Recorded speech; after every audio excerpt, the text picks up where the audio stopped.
Tajuk, Hati Seorang Wanita. Encik Kamal. Rasanya dia pesakit paling besar yang pernah saya temui di dunia ini. Pada mulanya, saya begitu terkejut hingga menjadi takut. Sudah lama saya tidak melihat yang seperti itu. Namun tanpa saya sedari, pujian dan tawa terlepas dari mulut saya. Ini kali pertama saya melihat sesuatu yang sebegini.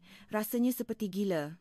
Sebelum kita mulakan cerita, jangan lupa untuk langgan dan suka video ini. Terima kasih. Nama saya Dr.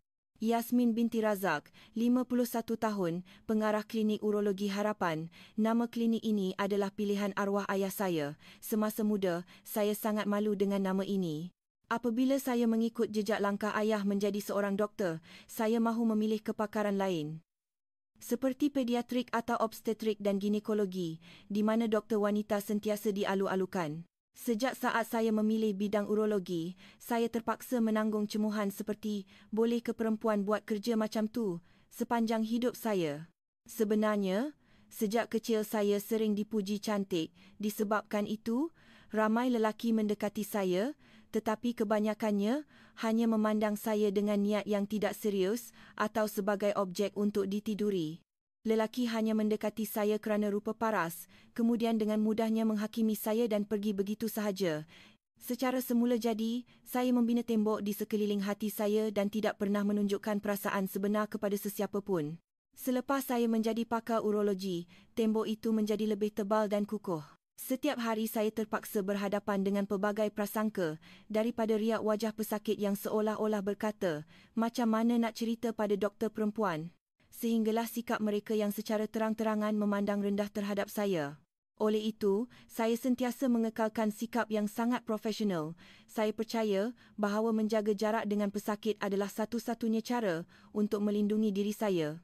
Hari itu juga tidak berbeza. Seorang pesakit lelaki pertengahan umur masuk dengan wajah cemas sejak dari kaunter pendaftaran lagi. Namanya Encik Kamal bin Hassan. Encik datang dengan simptom apa? Saya bertanya dengan suara tanpa emosi, seperti biasa. Tak tegang. Maksud saya, macam susah nak menegang. Kata-katanya yang teragak-agak itu sangat berbeza dengan imejnya yang kelihatan penuh keyakinan diri. Saya dapat mengagak dia mengalami mati pucuk akibat tekanan. Hentikan minum arak dulu. Saya memberikan nasihat dengan tegas. Dia cuba berjenaka dengan menyebut nama klinik, tetapi riak wajah saya tidak berubah sedikit pun. Nama klinik ni kelakar juga ya. Klinik Urologi Harapan. Saya sudah terlalu letih dengan pendekatan sambil lewa daripada ramai lelaki sebelum ini. Ya, memang itu namanya. Dia menamatkan rundingan pertamanya dan keluar dari klinik. Namun, pada masa itu saya tidak tahu. Pertemuan hari itu akan menjadi retakan pertama pada tembok kebal yang saya bina. Lelaki itu kembali ke klinik 2 minggu kemudian. Apabila pintu bilik rawatan dibuka, di tangannya terdapat sebuah bakul buah-buahan premium. Puan Doktor, ini untuk doktor. Ini adalah situasi yang biasa bagi saya. Dulu pun begini juga. Maaf, tapi saya tak boleh terima. Saya berkata dengan tegas. Sikap itu terpaksa saya tunjukkan kerana teringat akan masa lalu saya yang pahit. Ramai lelaki memandang rendah pada saya hanya kerana saya cantik dan cuba memikat saya dengan hadiah kecil atau layanan baik. Tindakannya itu bagi saya hanyalah satu lagi pendekatan ringan daripada lelaki-lelaki lain. Namun dia tidak berputus asa. Ini cuma tanda terima kasih. Sebab dah rawat saya, dia kelihatan seperti cuba memenangi hati saya secara paksa. Melihatnya, saya mula berasa jengkel. Saya tidak menerima apa-apa daripada pesakit. Saya memotongnya dengan tajam kerana tidak mahu meneruskan perbualan. Ubatnya macam mana? Soalan saya dijawab dengan jawapan yang tidak meyakinkan. Rasanya macam ada baik sikit. Sebenarnya, keadaannya tidak nampak bertambah baik. Di matanya masih terpancar keresahan seolah-olah cuba menunjuk-nunjuk. Arak dah berhenti minum? Ya. Hampir. Jawapannya yang mengatakan hampir membuatkan dahi saya berkerut. Sikapnya yang seolah-olah tidak bertanggungjawab terhadap kesihatan sendiri telah menyentuh etika profesional saya. Bukan hampir, tapi kena berhenti sepenuhnya. Saya berkata sambil memandang tepat ke matanya. Dia sekali lagi cuba merobohkan tembok di hati saya dengan bertanya soalan peribadi. Macam mana Puan Doktor boleh pilih kerja ni? Itu tidak penting. Bagi saya itu adalah perisai untuk melindungi diri. Saya tiada sebab untuk menjelaskan masa lalu saya kepadanya dan saya tidak mahu. Jom minum kopi ke? Dia cuba mengajak saya sehingga ke saat akhir, tetapi saya menolaknya dengan tegas. Selepas dia keluar dari klinik, saya kembali bersendirian. Tiba-tiba, riak wajahnya terlintas di fikiran. Wajahnya kelihatan seolah-olah maruahnya tercalar kerana merasakan dirinya tidak diendahkan. Perasaan itu turut sampai kepada saya. Namun, ia adalah sesuatu yang biasa bagi saya. Adakah dia sama seperti lelaki lain? Seketika bayangannya bermain di fikiran, tetapi saya cepat-cepat menggelengkan kepala. Saya membuat kesimpulan bahawa semua lelaki di dunia ini akhirnya sama sahaja. Dengan itu, saya kembali menjadi doktor. Yasmin yang dingin. Namun, pada pertemuan seterusnya, sesuatu berlaku yang mengubah segalanya. Sesuatu yang langsung tidak pernah saya bayangkan. Encik Kamal kembali ke klinik sebulan kemudian. Saya menyuruhnya datang selepas 2 minggu, tetapi dia hanya muncul selepas sebulan. Apa yang telah berlaku kepadanya selama ini? Ketika dia masuk ke bilik rawatan, penampilannya sangat berbeza. Wajahnya pucat lesi dan matanya penuh dengan keresahan dan keletihan. Keyakinan dirinya yang biasa hilang entah ke mana. Buat pertama kalinya, melihat keadaannya, saya merasakan sesuatu yang dipanggil risau. Encik nampak tak sihat sangat ni. Tanpa sedar, kata-kata yang keluar dari mulut saya bukanlah nada kaku yang biasa, tetapi penuh keikhlasan. Encik minum arak kan? Saya dapat mengesannya serta-merta. Badannya berbau arak yang kuat. Sikit je. Berapa banyak? Semalam. Dalam 2 botol besar bir. Mendengar kata-katanya, saya mengeluh. Semasa mengeluh, saya dapat mendengar sesuatu dalam diri saya runtuh. Saya marah kepadanya, tetapi perasaan yang lebih besar adalah simpati. Kenapa dia tidak mempunyai keinginan untuk sembuh? Kenapa buat macam ni? Encik datang untuk dapatkan rawatan, kenapa makin terukkan keadaan? Buat pertama kalinya, suara saya dipenuhi emosi. Kerisauan terhadap pesakit dan juga kekecewaan. Saya sendiri terkejut melihat diri saya memarahinya. Maafkan saya. Dia berkata dengan riak wajah yang benar-benar menyesal. Pada saat itu, saya sedar dia berbeza daripada lelaki lain. Lelaki lain selalunya tidak pernah meminta maaf kepada saya. Mereka sentiasa sibuk menonjolkan daya tarikan dan kebolehan mereka, bukan mengakui kesalahan, tetapi dia kelihatan benar-benar menyesal. Melihatnya, tanpa sedar, saya mula bercakap dengannya, dengan suara yang lebih lembut. Saya faham urusan perniagaan memang banyak tekanan, tapi cara macam ni tak boleh. Dan kemudian, pengakuan yang tidak dijangka daripadanya menyusul. Seumur hidup saya sentiasa yakin di hadapan wanita, tapi di hadapan Puan Doktor, keyakinan tu langsung tak menjadi. Saya terdiam seketika. Itu sebabnya dia minum. Buat pertama kalinya, saya dapat melihat ke dalam hatinya. Saya dah jumpa ramai orang macam tu. Dengan berhati-hati, saya mula menceritakan masa lalu saya yang pahit kepadanya, lelaki yang cuba pandang rendah pada saya, sebab saya doktor urologi perempuan. Suara saya dipenuhi dengan kesedihan dan luka yang telah lama terpendam. Dia mendengar cerita saya dengan serius, dan seolah-olah memahami perasaan saya, dia mengangguk. Mungkin saya pun ada fikiran macam tu, maafkan saya. Dengan permohonan maafnya yang tulus, saya akhirnya merasakan satu retakan kecil muncul pada tembok hati saya, dan buat pertama kalinya, saya tersenyum kepadanya. Macam mana Puan Doktor boleh pilih bidang ni? Ayah saya seorang pakar urologi. Saya warisi daripada dia. Perbualan hari itu bukan sekadar rundingan biasa. Ia adalah langkah pertama kami untuk saling melihat luka masing-masing dan mula memahami antara satu sama lain. Sebulan telah berlalu. Sejujurnya, saya ragu-ragu sama ada dia akan kembali. Namun, tepat pada hari yang dijanjikan, dia membuka pintu klinik dan masuk. Penampilannya mengejutkan saya. Wajahnya yang pucat dan letih sebulan yang lalu telah hilang sama sekali. Yang berdiri di hadapan saya adalah seorang lelaki yang cergas dan sihat. Wajahnya berseri dan matanya tidak lagi dipenuhi keyakinan yang angkuh, sebaliknya ketenangan. Encik nampak sihat sangat. Kata-kata ikhlas terluah dari bibir saya. Ya. Seperti yang Puan Doktor cakap, bila berhenti minum arak dan mula bersenam, memang lain rasanya. Dia berkata dengan rendah diri, tidak lagi dengan sikap sombong seperti dahulu. Syukurlah. Terima kasih sebab tunaikan janji. Saya juga mengucapkan terima kasih. Melihat seseorang menerima nasihat saya dengan ikhlas dan berusaha untuk diri mereka sendiri memberikan saya kepuasan dan kegembiraan yang besar. Ini adalah kali pertama saya mengucapkan terima kasih kepada pesakit. Usaha dan perubahannya perlahan-lahan meruntuhkan tembok di hati saya. Saya tidak lagi merasakan pandangan daripadanya yang melihat saya sebagai objek untuk ditiduri. Puan Doktor rasa, apa punca utama masalah saya? Soalannya yang serius membuatkan saya teragak-agak sejenak. Mungkin tekanan untuk sentiasa menjadi sempurna. Dia berkata bahawa dia sedar betapa sombongnya dia selama ini, tetapi saya memberitahunya, itu bukan kesombongan, tapi keresahan. Tekanan untuk sentiasa kelihatan kuat itulah yang menjadi punca stres.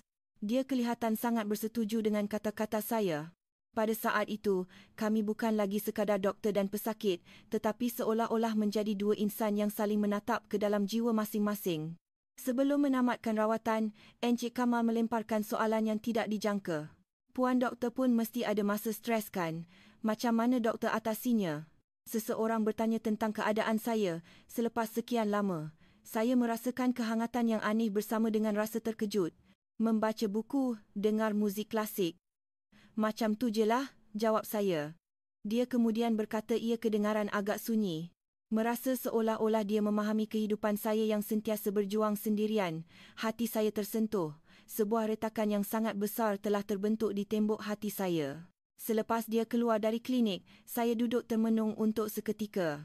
Ketika itulah jantung saya yang telah lama terhenti mula berdegup semula. Para penonton, inilah saat penentu yang membuatkan saya mula jatuh cinta. Sila beri perhatian. 2 minggu berlalu dengan sangat pantas. Saya gembira kerana hari pemeriksaan terakhir Encik Kamal semakin hampir, tetapi pada masa yang sama, saya berasa sedikit sedih. Sebagai seorang doktor, sudah tentu saya mengharapkan kesembuhan pesakit, tetapi memikirkan saya tidak akan bertemu dengannya lagi membuatkan satu sudut hati saya terasa kosong. Akhirnya, hari itu tiba. Pintu bilik rawatan dibuka dan Encik Kamal yang masuk kelihatan lebih ceria dan sihat berbanding sebulan yang lalu. Encik dah sihat sepenuhnya. Wajah pun nampak lain. Kata-kata pujian yang ikhlas terkeluar dari mulut saya. Keputusan ujian juga sempurna. Tahniah. Encik dah pulih sepenuhnya. Kalau macam tu, sekarang saya dah tak perlu datang lagi, kan? Soalannya membuatkan saya teragak-agak sejenak. Ya. Sebab encik dah sihat. Jawapan itu mengikut peraturan, tetapi hati saya bertentangan dengan harapan agar dia tidak perlu datang lagi. Terima kasih kepada Puan Doktor. Bukan sahaja badan saya yang sihat, hati saya pun rasa sihat. Kata-katanya yang tulus menyentuh hati saya. Dia telah meruntuhkan tembok yang saya bina selama ini dan menyedarkan kembali perasaan hangat yang pernah saya lupakan. Puan Doktor. Ya, boleh saya berterus terang? Suaranya menjadi lebih berhati-hati dan kata-kata seterusnya membuatkan jantung saya berhenti berdegup. Saya dah mula sukakan Puan Doktor. Bukan sebagai pesakit, tetapi sebagai seorang insan. Saya terkejut dan keliru, tidak dapat berkata apa-apa. Prinsip saya untuk tidak menjalin hubungan peribadi dengan pesakit seumur hidup kini goyah. Janganlah cakap macam tu. Saya tergagap-gagap. Saya pernah mendengar banyak pengakuan cinta yang tidak serius, tetapi kata-katanya berbeza. Matanya penuh dengan keikhlasan dan usaha, serta perubahan yang ditunjukkannya selama ini memberi berat kepada pengakuannya. Namun, pada masa yang sama, ketakutan mula menyelubungi hati saya. Bolehkah aku percaya lelaki ini? Adakah aku akan terluka lagi? Kesakitan masa lalu saya kembali menghantui. Saya betul-betul tak boleh dengan pesakit. Itu prinsip saya kan, dan saya dah hidup bersendirian seumur hidup. Saya tak pernah percayakan lelaki. Dia mendengar kata-kata saya tanpa menyampuk. Pada saat itu, saya tidak merasakan sebarang tekanan atau niat buruk daripadanya, sebaliknya pemahaman dan keprihatinan yang tulus. Dia bertanya kepada saya, adakah saya juga lelaki seperti itu? Saya menjawab dengan jujur. Pada mulanya, ya. Sekarang? Saya memandang tepat ke matanya dan berkata, sekarang. Encik berbeza. Saya dapat membaca harapan pada riak wajahnya. Dia meminta saya memberinya masa. Datanglah lagi sebulan dari sekarang. Anggap saja sebagai pemeriksaan berkala. Saya memberinya tempoh sebulan. Selepas Encik Kamal keluar dari klinik, tempoh sebulan itu terasa seperti setahun bagi saya. Adakah dia benar-benar akan datang semula? Saya ingin mengesahkan perasaannya, tetapi pada masa yang sama saya takut. Adakah saya mempunyai keberanian untuk meruntuhkan tembok kukuh yang telah saya bina selama ini? Sepanjang bulan itu, saya mengambil masa untuk merenung diri. Kenapa saya mula membuka hati kepadanya? Bukan semata-mata kerana perubahannya. Dia mengucapkan kata-kata ikhlas yang belum pernah saya dengar seumur hidup saya. Dia menunjukkan pemahaman terhadap hidup saya, bukan prasangka terhadap kerjaya saya, dan dia bersimpati dengan masa lalu saya yang pahit. Ketika ramai lelaki hanya memuji kecantikan saya, dia melihat ke dalam diri saya. Saya berfikir secara mendalam tentang hidup saya yang selama ini hanya sebagai seorang doktor. Di bawah tekanan untuk sentiasa sempurna dan harus lebih hebat daripada lelaki, saya telah kehilangan diri saya. Akhirnya, selepas sebulan yang dijanjikan, dia membuka pintu klinik dan masuk. Di tangannya bukan lagi bakul buah, tetapi sebuah buku kecil. Ia adalah sebuah koleksi esei oleh seorang penulis wanita. Dia menyerahkan buku itu kepada saya dan berkata, "Ini bukan hadiah, tapi cadangan. Rasanya elok kalau Puan Doktor baca." Saya terharu dengan keprihatinannya yang teliti, dan buat pertama kalinya, saya menerima pemberian daripadanya. Matanya masih serius dan terpancar rasa hormat terhadap saya. "Macam mana sebulan ni?" Saya banyak berfikir tentang kata-kata Puan Doktor dan tentang diri saya sendiri. Jawapannya membuatkan saya tersenyum. "Encik dah berubah." "Pasti." Dia memandang saya dengan mata yang penuh harapan dan saya meluahkan ketakutan yang tersembunyi jauh di dalam hati saya. "Tapi, saya masih takut. Takut akan terluka lagi." Jawabannya melenyapkan ketakutan saya.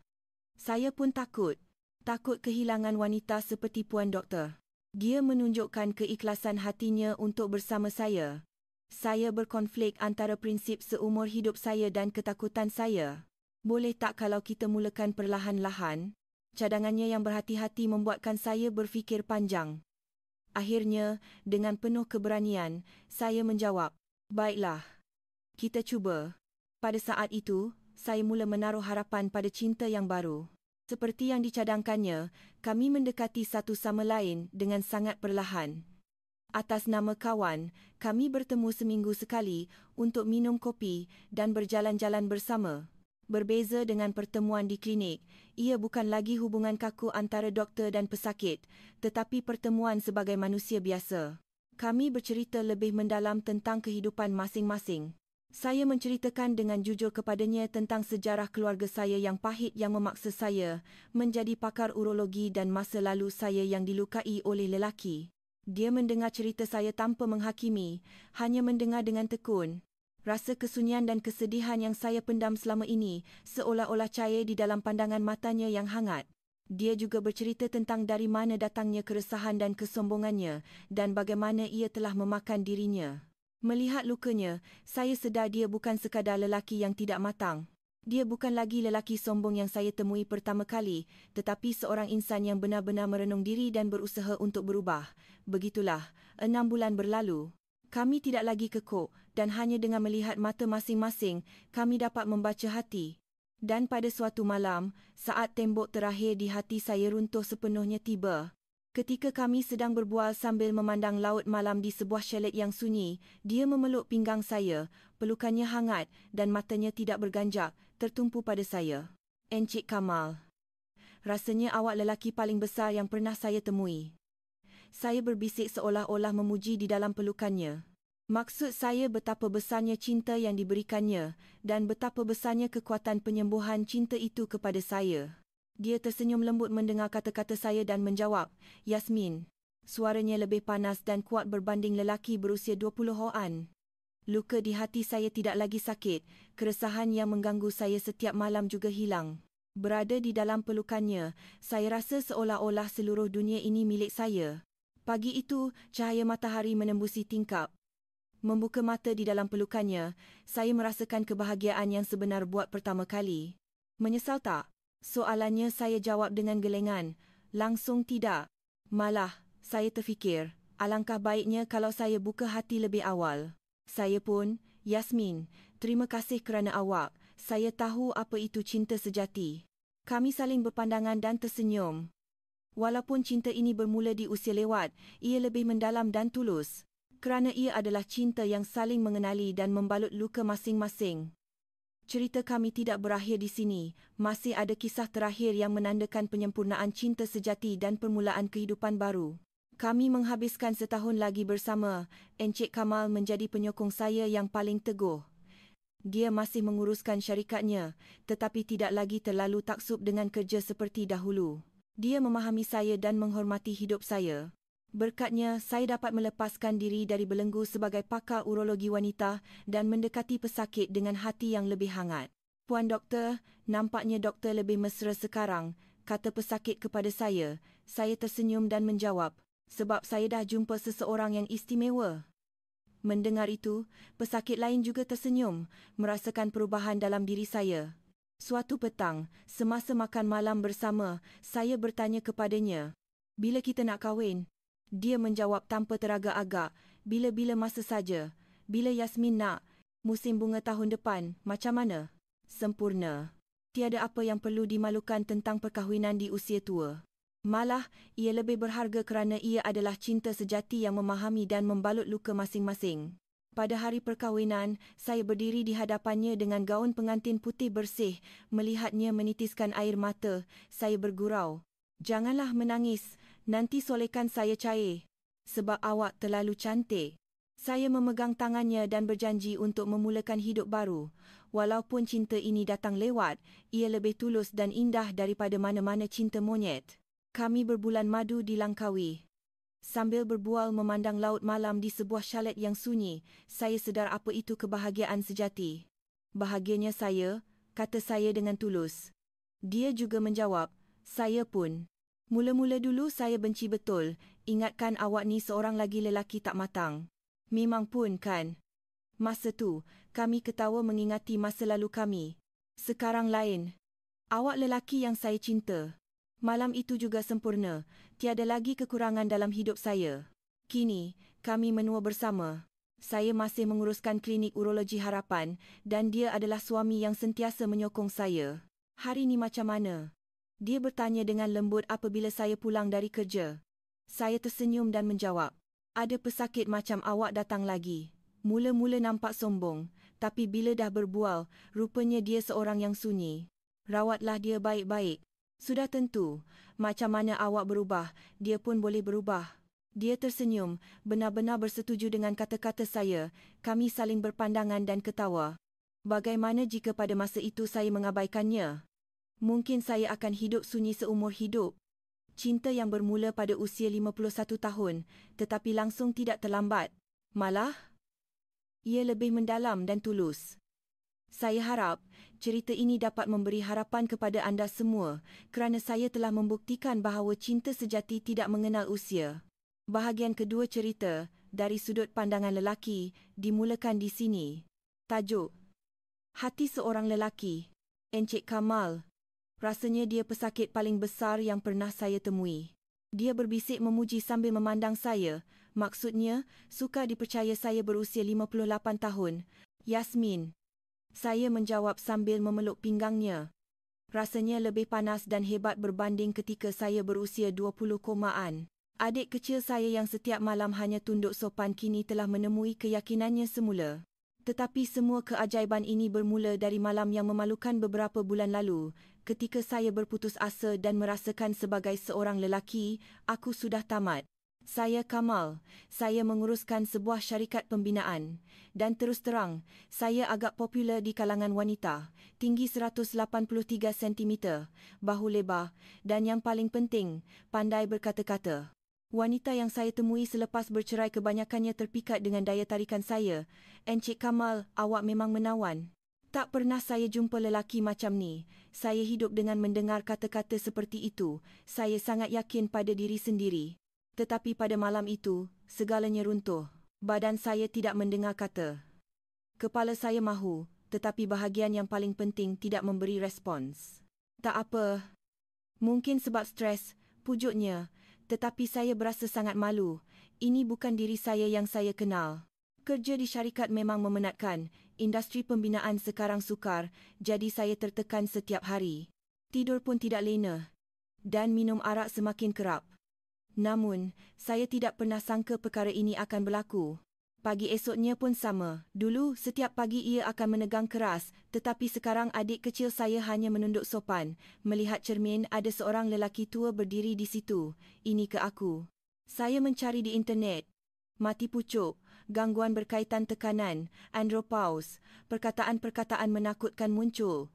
Saya berfikir selama beberapa hari. Perlu pergi ke hospital?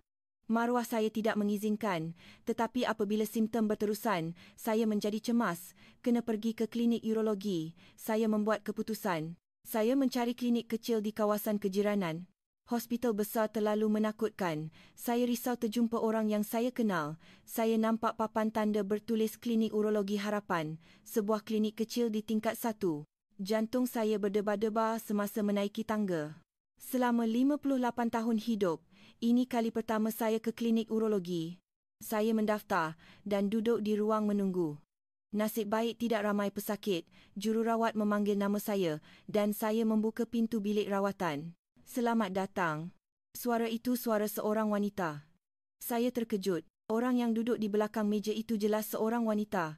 Kelihatan sekitar 50 konan, tetapi awet muda. Berpenampilan kemas dan bijak. Sila duduk, katanya. Papan nama di mejanya tertulis pakar urologi Dr. Yasmin Razak. Saya panik, perkara yang sukar untuk diceritakan kepada doktor lelaki, apatah lagi doktor wanita, dan dia seorang doktor wanita yang agak cantik. Apa simptom encik? Suaranya dingin, dia langsung tidak tersenyum. Keyakinan yang biasa saya tunjukkan di hadapan wanita hilang entah ke mana.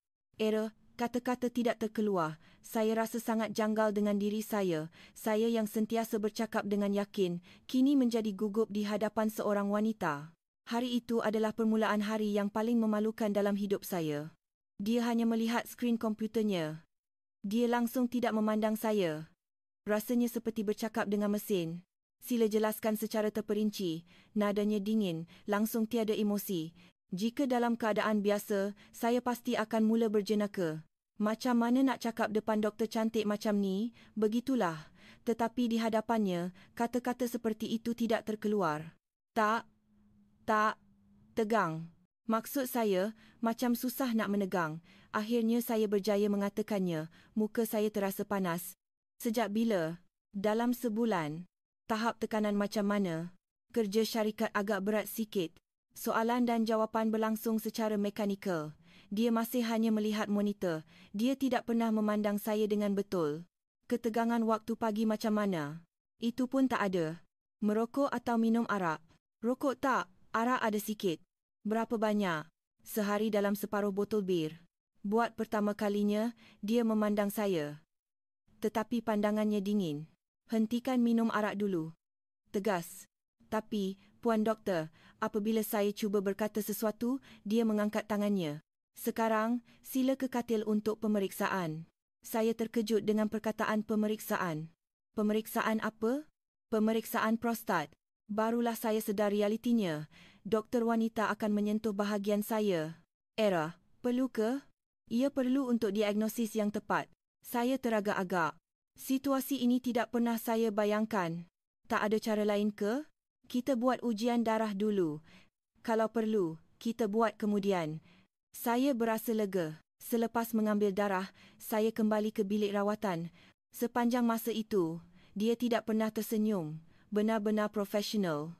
Makan ubat ni, datang lagi 2 minggu. Baiklah. Tapi, Puan Doktor, ya? Nama klinik ni kelakar juga ya? Klinik Urologi Harapan, saya berkata sambil tersenyum sedikit. Selalunya, jenaka seperti ini adalah salah satu daya tarikan saya, tetapi riak wajahnya tidak berubah. Ya, memang itu namanya. Itu sahaja. Perbualan tidak berlanjutan. Seumur hidup, saya tidak pernah berasa selemah ini di hadapan seorang wanita. Jenaka saya langsung tidak berkesan. Sambil keluar, saya berfikir, perempuan ni jenis apa sebenarnya?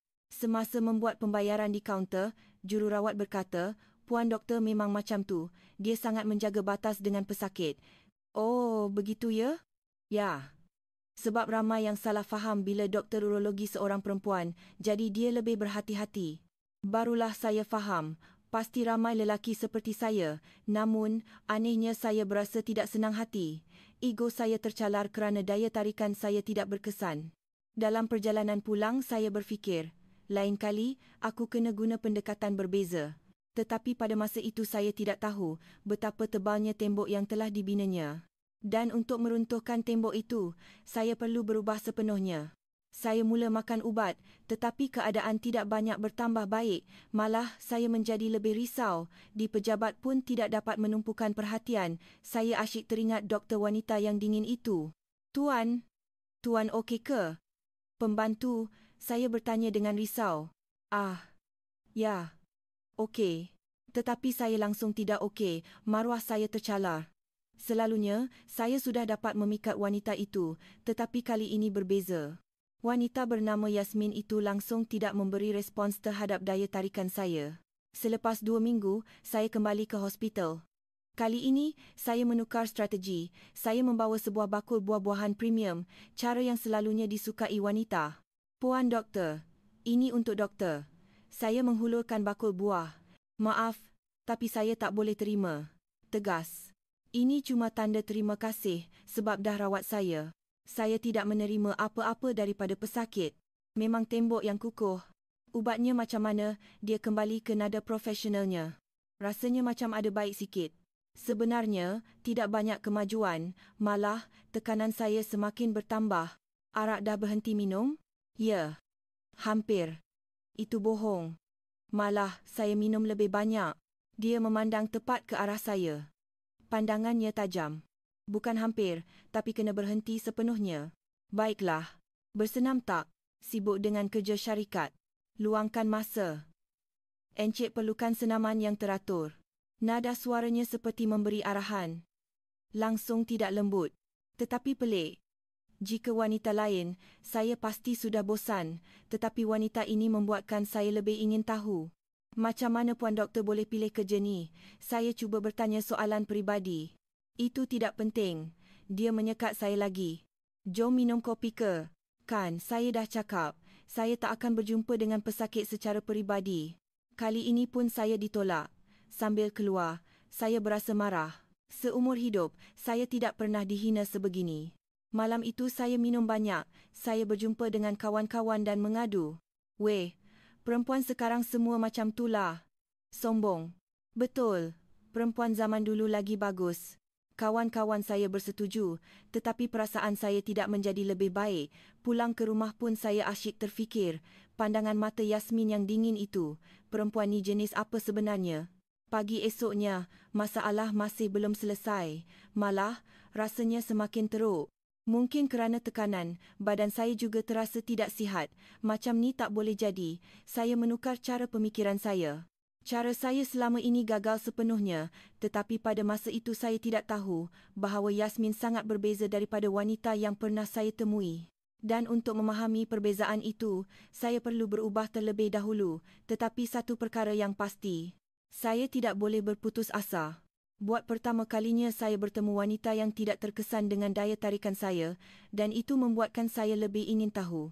Pada minggu ketiga, badan saya terasa sangat tidak sihat, mungkin kerana tidak berhenti minum arak, perut bawah saya terasa berat dan kencing pun tidak lawas. Apabila saya membuka pintu klinik itu, kata-kata pertamanya benar-benar di luar jangkaan saya. Apabila saya ke klinik, rupa-rupanya wajah saya sangat pucat. Encik nampak tak sihat sangat ni, doktor. Yasmin buat pertama kalinya memandang wajah saya dengan betul. Dalam pandangannya terselit kerisauan. Ya, lebih kurang macam tu. Encik minum arak kan? Dia dapat mengesannya serta-merta. Sikit je. Berapa banyak? Semalam dalam 2 botol besar bir. Dia mengeluh. Bukan saya, tetapi dia. Kenapa buat macam ni? Encik datang untuk dapatkan rawatan, kenapa makin terukkan keadaan? Buat pertama kalinya, suaranya dipenuhi emosi. Dia marah. Maafkan saya. Saya benar-benar berasa bersalah, tetapi saya tidak tahu kenapa saya berasa bersalah. Saya faham urusan perniagaan memang banyak tekanan, tapi cara macam ni tak boleh. Suaranya menjadi sedikit lembut. Puan Doktor. Betul cakap doktor. Saya sangat tidak bertanggungjawab. Apa yang berlaku? Ada masalah sampai minum sebanyak ni? Soalan peribadi. Kali pertama. Sebenarnya. Saya teragak-agak, tetapi pandangan matanya kelihatan benar-benar risau. Seumur hidup saya sentiasa yakin di hadapan wanita, tapi di hadapan Puan Doktor, keyakinan tu langsung tak menjadi. Saya berterus terang. Itu yang buat Encik stres. Ya, sebab ini kali pertama saya alaminya. Keadaan senyap seketika. Saya dah jumpa ramai orang macam tu. Ya, lelaki yang cuba pandang rendah pada saya. Sebab saya doktor urologi perempuan, suaranya kedengaran sedikit sedih. Oh, banyak kali jadi ya? Sejak dari universiti sampai sekarang. Perempuan boleh kesentuh anu lelaki, macam-macam lagi. Sebab tu Puan Doktor bersikap dingin ya? Ya, kalau tidak, mereka akan salah faham. Buat pertama kalinya, saya seperti dapat melihat ke dalam hatinya. Mungkin saya pun ada fikiran macam tu, maafkan saya. Barulah Encik berterus terang, dia tersenyum sedikit, sangat sedikit, tetapi dia tersenyum. Macam mana Puan Doktor boleh pilih bidang ni? Ayah saya seorang pakar urologi, saya warisi daripada dia. Oh, begitu. Kalau doktor lelaki, pasti Encik akan diiktiraf tanpa prasangka. Ada juga benarnya, tapi sekarang saya dah biasa, dia mengangkat kepala dan memandang tepat ke arah saya. Encik pun, sekarang tumpukan pada rawatan sahaja, jangan fikir yang lain.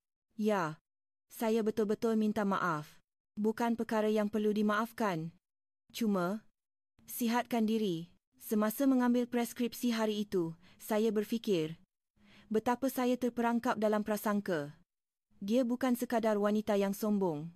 Dia adalah seorang profesional yang hidup berjuang menentang prasangka. Tolong berhenti minum arak. Janji ya, dia berpesan sebelum saya keluar. Ya, saya janji. Dan bersenam. Ya, hari itu saya pulang ke rumah dan membuang semua arak dan saya mendaftar di gimnasium. Yang paling penting, saya merenung diri saya. Betapa sombongnya saya selama ini. Perasaan saya terhadap Yasmin juga berubah. Bukan lagi sebagai wanita yang ingin ditakluki, tetapi sebagai insan yang patut dihormati. Dan saya berfikir, mungkin barulah sekarang rawatan yang sebenar bermula. Sebulan telah berlalu, saya berhenti minum arak sepenuhnya dan mula bersenam. Saya pergi ke gimnasium 3 kali seminggu pada pukul 6 pagi. Badan saya mula berubah, bangun pagi pun rasa lebih mudah. Yang paling penting, cara saya memandang doktor. Yasmin telah berubah sepenuhnya. Encik nampak sihat sangat. Kali ini, dia yang memulakan perbualan. Ya. Seperti yang Puan Doktor cakap, bila berhenti minum arak dan mula bersenam, memang lain rasanya. Syukurlah. Terima kasih sebab tunaikan janji. Mendengar ucapan terima kasih membuatkan saya gembira. Ini semua berkat Puan Doktor. Ini usaha Encik sendiri. Tapi saya ada soalan. Ya, silakan. Ramai ke pesakit macam ni yang datang sebab tekanan? Lebih ramai daripada yang Encik sangka, terutamanya ahli perniagaan. Macam mana mereka atasinya? Setiap orang berbeza. Yang penting, selesaikan punca utamanya. Puan Doktor rasa, apa punca utama saya? Dia berfikir sejenak kemudian menjawab. Mungkin. Tekanan untuk sentiasa menjadi sempurna. Tepat sekali. Rasanya betul. Mungkin saya terlalu sombong. Bukan kesombongan, tapi keresahan. Keresahan? Tekanan untuk sentiasa kelihatan kuat, itu yang menjadi punca stres. Kata-katanya membuatkan saya tersedar. Memang betul. Puan Doktor memang hebat, boleh baca hati pesakit. Ini penyakit kerjaya. Kali ini, dia tersenyum dengan semula jadi. Senyuman selesa yang pertama kali saya lihat. Boleh saya tanya soalan macam ni? Ya. Puan Doktor pun mesti ada masa stres kan? Macam mana doktor atasinya? Saya? Wajahnya kelihatan terkejut. Seolah-olah sudah lama tiada siapa yang bertanya khabarnya. Membaca buku, dengar muzik klasik. Macam tu je lah. Seorang diri? Ya. Dia kelihatan sunyi. Tak jumpa kawan-kawan atau keluarga. Doktor kebanyakannya macam ni, tak ada masa. Ketika itu saya sedar, dia juga sunyi seperti saya. Puan Doktor pun manusia biasa rupanya. Ya. Mula-mula saya ingatkan doktor ni robot, sebab nampak terlalu sempurna. Macam tu ke nampaknya? Ya. Tapi sekarang lain. Apa yang lain? Saya tahu doktor seorang yang baik hati. Dia kelihatan sedikit terkejut. Mungkin tidak pernah mendengar kata-kata seperti itu. Saya hanya buat kerja saya. Bukan. Doktor sembuhkan hati saya juga. Itu kerana Encik sendiri yang berubah. Puan Doktor yang beri saya permulaan. Keadaan senyap seketika. Suasana yang selesa. Lain kali bila saya patut datang? Datang lagi 2 minggu untuk pemeriksaan terakhir.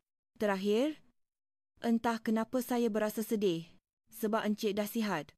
Jadi saya tak boleh jumpa doktor lagi. Kalau dah sihat, tak ada sebab untuk datang ke hospital. Kata-kata itu mengganggu fikiran saya.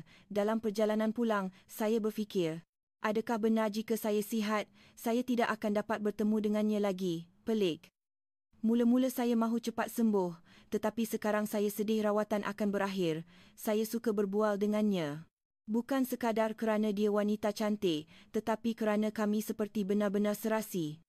Saya menantikan pertemuan 2 minggu lagi, tetapi pada masa yang sama saya takut. Takut ia benar-benar akan menjadi yang terakhir. Perkataan terakhir terus bermain di fikiran saya. Para penonton, bahagian seterusnya ini adalah saat paling penting dalam hidup saya, sungguh. 2 minggu berlalu dengan sangat pantas. Selama itu saya lebih gigih bersenam dan menguruskan kerja syarikat dengan lebih tenang. Yang paling penting, saya teruja untuk bertemu Yasmin semula. Perasaan ini sudah lama tidak saya rasai. Apabila saya ke hospital, dia kelihatan terkejut. Encik dah sihat sepenuhnya. Wajah pun nampak lain. Terima kasih, Puan Doktor. Ini semua berkat doktor. Keputusan ujian juga baik. Semua bacaan normal. Tahniah. Encik dah pulih sepenuhnya. Berita gembira, tetapi hati saya bercampur baur. Kalau macam tu, sekarang saya dah tak perlu datang lagi, kan? Ya. Sebab Encik dah sihat. Dia juga kelihatan sedikit sedih, entah kenapa. Tapi, Puan Doktor. Ya. Terima kasih kepada Puan Doktor. Bukan sahaja badan saya yang sihat, hati saya pun rasa sihat. Terima kasih kerana berkata begitu. Betul. Mula-mula saya hanya fikirkan maruah saya, tapi sekarang saya mula faham orang lain. Dia mengangguk perlahan. Puan Doktor pun nampak macam tu. Saya nampak lebih tenang berbanding dulu. Senyuman pun lebih kerap. Begitukah? Ya. Adakah sebab saya? Soalan yang berani, dulu saya mungkin akan menggunakan pendekatan seperti ini, tetapi kali ini saya ikhlas. Mungkin bila pesakit berubah, saya pun jadi lebih tenang. Jadi, kita saling mengubah satu sama lain. Boleh juga dikatakan begitu. Keadaan senyap seketika. Puan Doktor. Ya, boleh saya berterus terang? Ya, saya dah mula sukakan Puan Doktor. Dia terkejut. Bukan sebagai pesakit, tetapi sebagai seorang insan. Janganlah cakap macam tu. Saya tahu ia tidak sepatutnya, tetapi saya tidak mahu menyembunyikannya.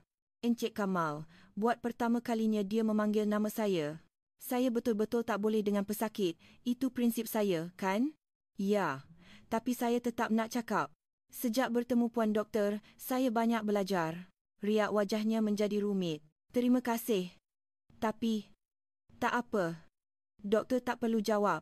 Ketika saya hendak bangun dia berkata, tunggu sekejap. Ya, sejujurnya. Dia teragak-agak. Ini kali pertama. Saya tak pernah fikirkan pesakit macam ni. Jantung saya mula berdegup kencang. Tapi saya ada prinsip. Ya, saya tahu. Dan saya dah hidup bersendirian seumur hidup. Saya tak pernah percayakan lelaki. Kenapa?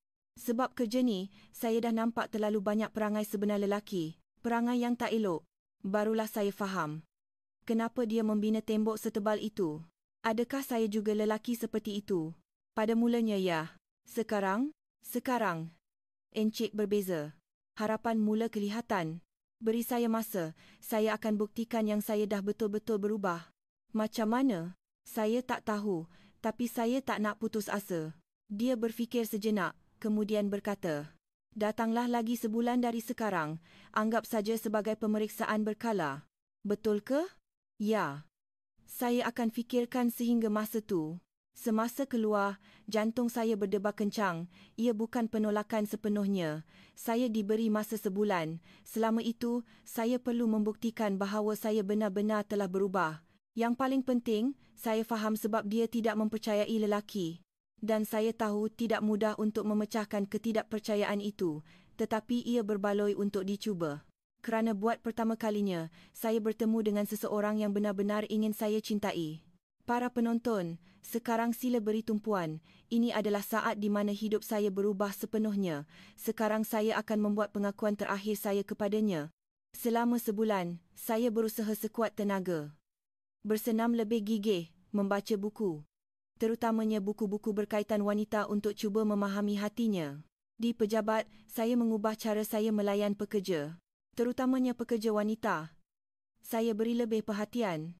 Tuan nampak banyak berubah sekarang, kata pembantu saya, lebih teliti dan prihatin. Mendengar itu, saya berasa bangga. Akhirnya, hari yang dijanjikan tiba. Kali ini, bukan bunga, tetapi sebuah buku kecil yang saya bawa, sebuah koleksi esei oleh seorang penulis wanita. Encik dah sampai, Yasmin menyambut saya dengan mesra. Dia kelihatan lebih lembut berbanding dahulu. Ya.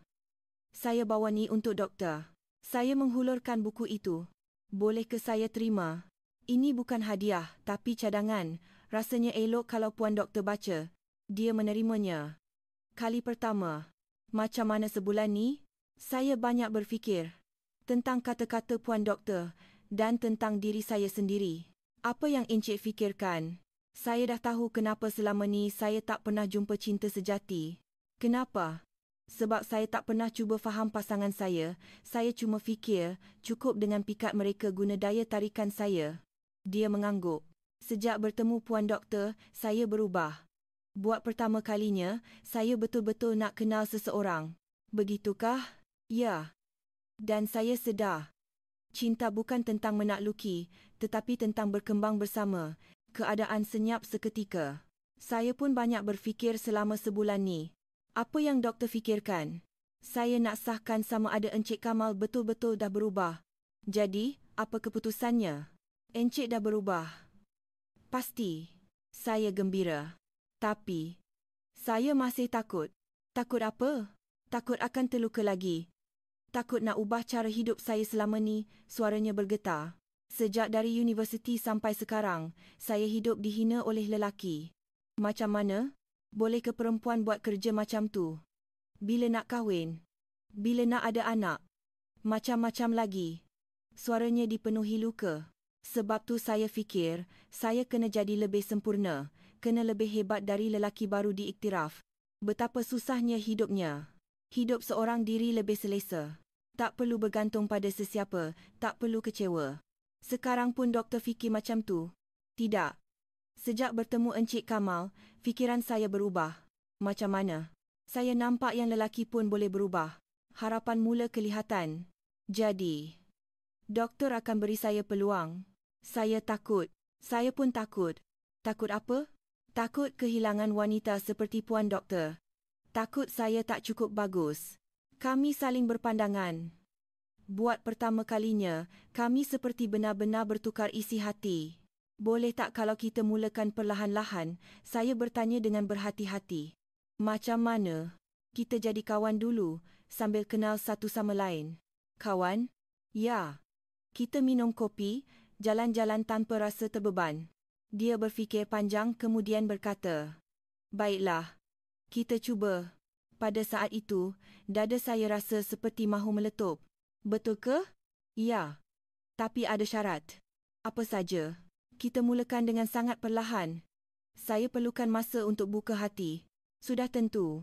Hari itu, semasa keluar dari klinik, langit kelihatan berbeza. Buat pertama kalinya, saya menaruh harapan pada cinta sejati. Dan malam itu, selepas sekian lama, badan saya memberi respons yang sepatutnya. Apabila hati disembuhkan, badan pun mengikut. 6 bulan berlalu, saya dan Yasmin mendekati satu sama lain dengan sangat perlahan. Seminggu sekali kami bertemu untuk minum kopi dan berjalan-jalan. Kadang-kadang kami bercerita tentang buku, kadang-kadang tentang luka masing-masing. Sehinggalah pada suatu malam, Encik Kamal, rasanya dia pesakit paling besar yang pernah saya temui. Dia berbisik memuji sambil memandang saya. Maksudnya, sukar dipercaya saya berusia 58 tahun. Yasmin. Saya menjawab sambil memeluk pinggangnya. Rasanya lebih panas dan hebat berbanding ketika saya berusia 20-an. Adik kecil saya yang setiap malam hanya tunduk sopan kini telah menemui keyakinannya semula. Memeluknya, saya rasa seolah-olah seluruh dunia ini milik saya. Saya sedar betapa besarnya kekuatan penyembuhan cinta sejati. Pagi itu cahaya matahari menembusi tingkap. Yasmin tersenyum di dalam pelukan saya. Menyesal tak? Saya bertanya. Langsung tidak. Malah, saya terfikir, alangkah baiknya kalau saya buka hati lebih awal. Saya pun, kalaulah saya matang lebih awal. Tak, sekarang masa yang paling sesuai. Dia menyembamkan wajahnya ke dada saya. Terima kasih Kamal. Awak ajar saya cara untuk percaya pada lelaki. Saya pun, Yasmin. Terima kasih kerana awak, saya tahu apa itu cinta sejati. Kami saling berpandangan dan tersenyum. Setahun lagi berlalu. Yasmin masih menguruskan klinik urologi harapan, saya pula menguruskan syarikat dengan lebih santai sambil kerap melawatnya. Ramai pesakit hari ni. Sekarang ramai pesakit mati pucuk sebab tekanan. Macam awak dulu. Kalau macam tu boleh saya ceritakan pengalaman saya. Idea yang bagus. Haha. Yasmin juga menjadi lebih ceria. Dia lebih mesra semasa melayan pesakit. Puan Doktor, nampaknya doktor lebih mesra sekarang, kata pesakit. Sebab saya dah jumpa seseorang yang istimewa, jawab Yasmin, dan pesakit-pesakit tersenyum. Suatu hari, Yasmin bertanya, bila kita nak kahwin? Bila-bila masa saja. Bila Yasmin nak? Musim bunga tahun depan macam mana? Sempurna. Tiada apa yang perlu dimalukan tentang perkahwinan di usia tua. Malah, ia lebih berharga kerana ia perkahwinan yang saling mengenali. Pada hari perkahwinan, apabila Yasmin muncul dengan gaun pengantin, saya menitiskan air mata. Janganlah menangis, nanti solekan saya cair. Sebab awak terlalu cantik. Awak pun kacak. Kami memegang tangan satu sama lain dan berjanji untuk memulakan hidup baru. Kami berbulan madu di Langkawi, sambil berbual memandang laut di sebuah chalet yang sunyi. Bahagianya saya, kata Yasmin. Saya pun. Mula-mula dulu saya benci betul, ingatkan awak ni seorang lagi lelaki tak matang. Memang pun kan? Masa tu, sekarang lain. Awak lelaki yang saya cinta. Malam itu juga sempurna, tiada lagi kekurangan dalam hidup saya. Kini kami menua bersama. Yasmin masih seorang doktor. Dan saya adalah suami yang menyokongnya. Tuan nampak gembira sangat, kata pekerja syarikat. Bila bersama orang yang baik, macam nilah jadinya. Cemburunya. Aku doakan korang pun jumpa cinta sejati. Hari ini pun, Yasmin pulang selepas selesai kerja. Hari ni macam mana? Ada pesakit macam awak datang lagi. Ya ke? Ya. Mula-mula nampak sombong, tapi bila dah berbual, rupanya dia seorang yang sunyi. Rawatlah dia baik-baik. Sudah tentu, macam mana awak berubah, dia pun boleh berubah. Kami saling berpandangan dan tersenyum. Cinta yang bermula pada usia 58 tahun, tetapi langsung tidak terlambat. Malah, ia lebih mendalam dan tulus. Anda semua, jangan pernah berputus asa. Kerana saya telah membuktikan bahawa cinta sejati tidak mengenal usia, permulaan baru sentiasa mungkin.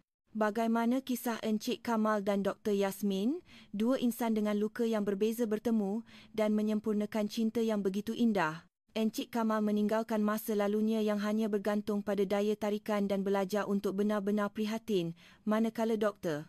Yasmin meruntuhkan tembok yang dibinanya seumur hidup dan berani untuk mencintai semula.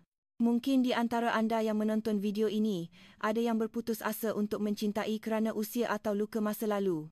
Ingatlah, perubahan sejati bermula dari perkara kecil.